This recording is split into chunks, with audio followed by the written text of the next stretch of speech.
Well, hello there, and welcome back to War Thunder. It's been a while.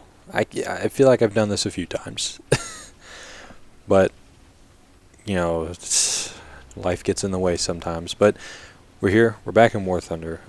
A fair amount of stuff has changed since my last video, and I can't hope to talk about all the changes, mainly because I don't fully understand them yet. Right. So, like for example, the mouse being at a different battle rating now, and things like that. I don't know. I don't know.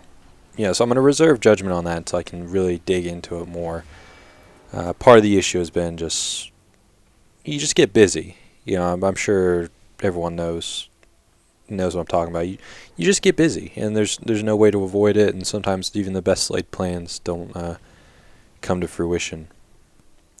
But we're hopefully going to be able to reinvigorate the channel, keep the content rolling. Phil started his XCOM series.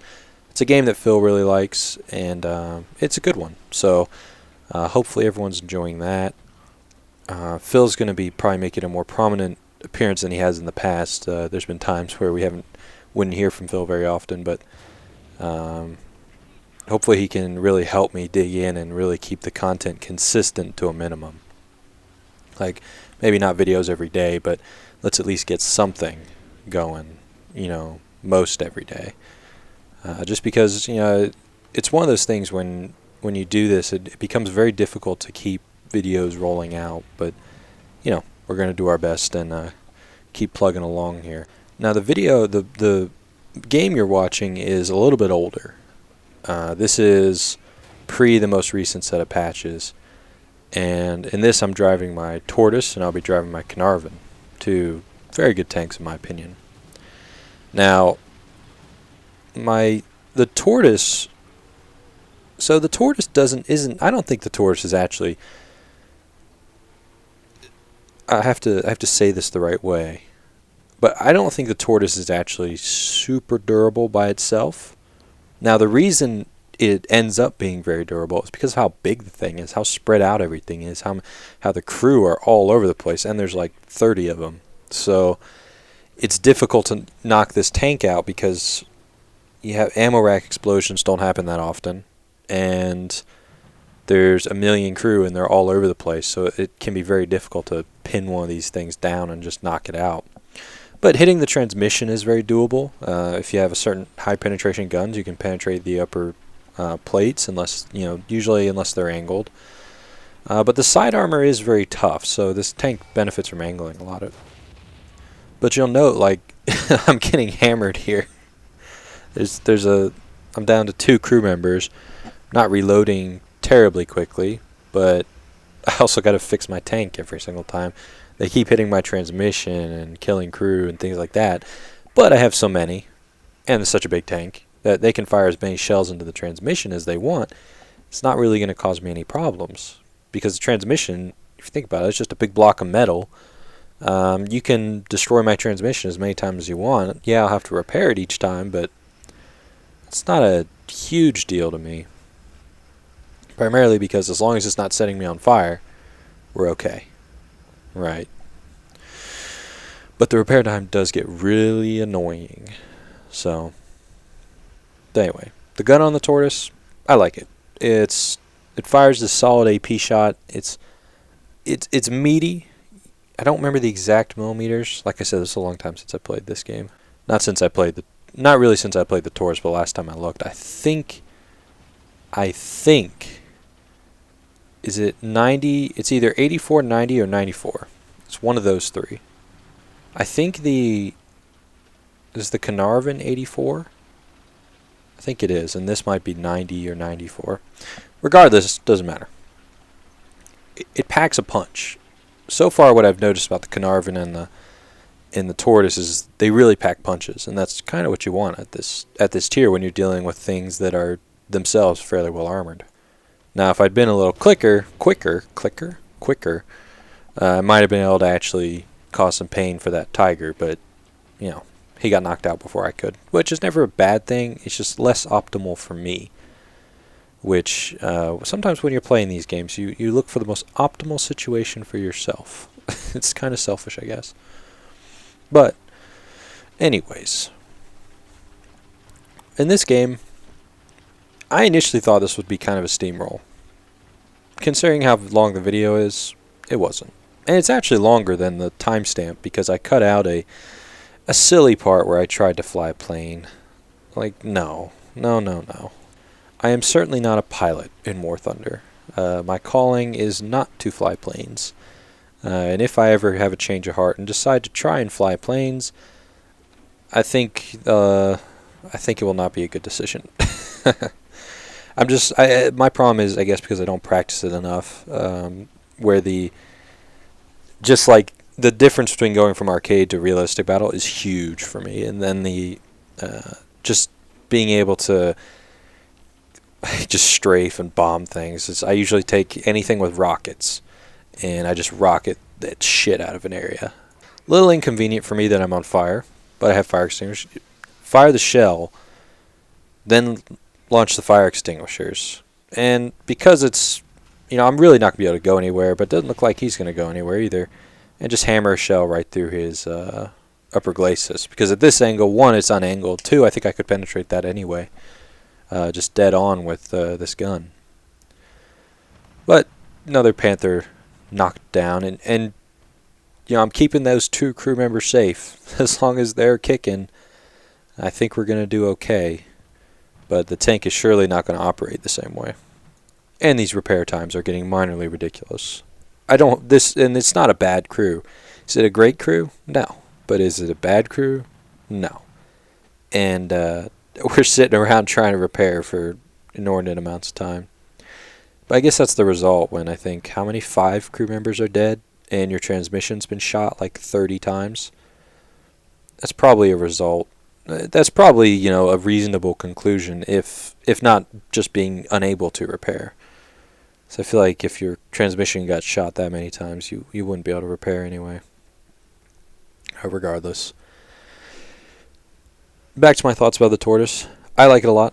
Honestly, I haven't played much since these new patches came out. I've read the patch notes, but I don't really fully understand their significance. I've seen just videos of the mouse having fun at, I guess, 6.7 battle rating, which regrettable, I think. I don't know if that's good. But then tanks getting pushed out to 8.0. And also some nerfs to ammunition types, like the kind that make the American, German, and British tanks sort of effective at the very highest tiers. The Sabo and the heat shells. But all those are fairly important to kind of late tier British, German, and American tanks. All of them.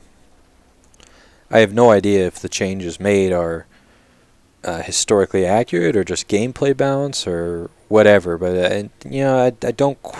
I guess ultimately I don't know.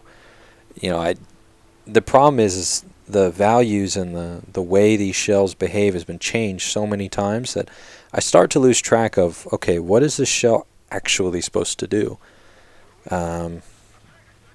Is a heat shell supposed to just melt the entire tank?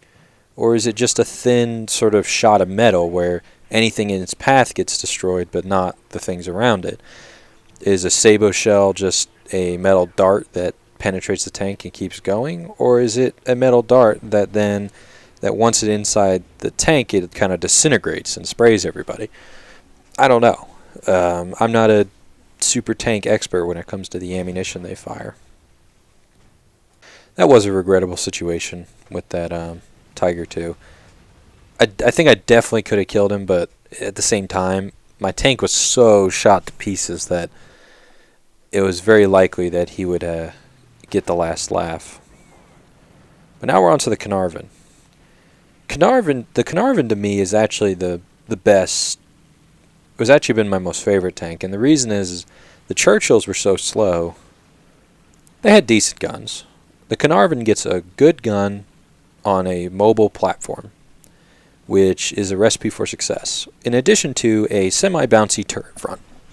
I don't think that the turret front isn't like amazing, because it can be penetrated, and it has happened to me before, but most of the time, at medium long range, or even close range sometimes, it gets the job done.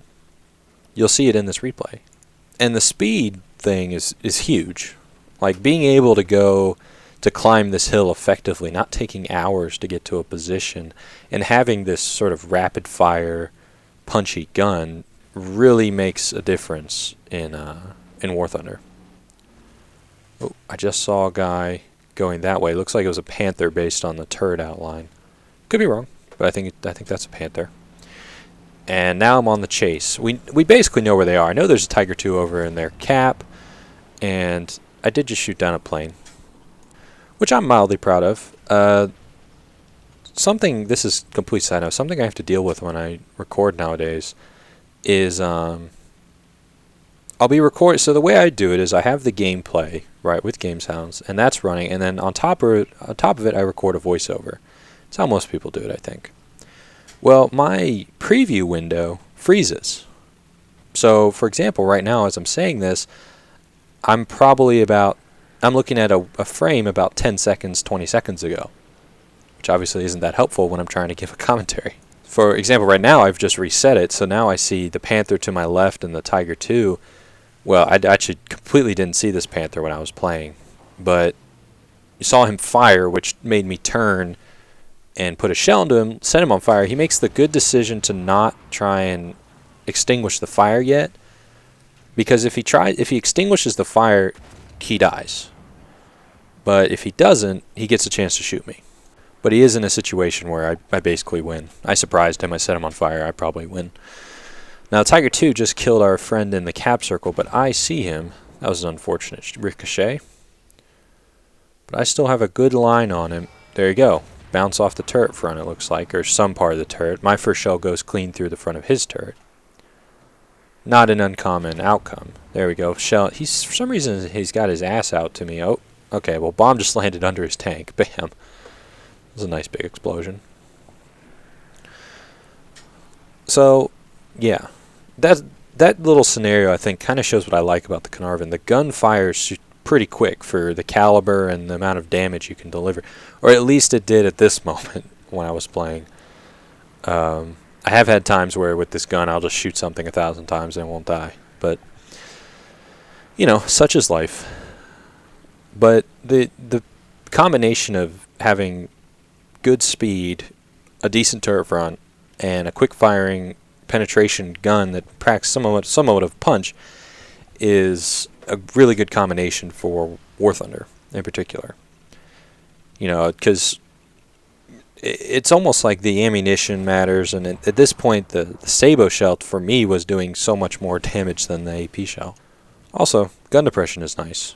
I'm trying to angle to figure out how to get a shot down on this guy, and I'm going to figure it out pretty quick. I realize that I can just drive up along this side here, and I can actually reach down and get this guy. But this is really just kind of cleanup time at this point.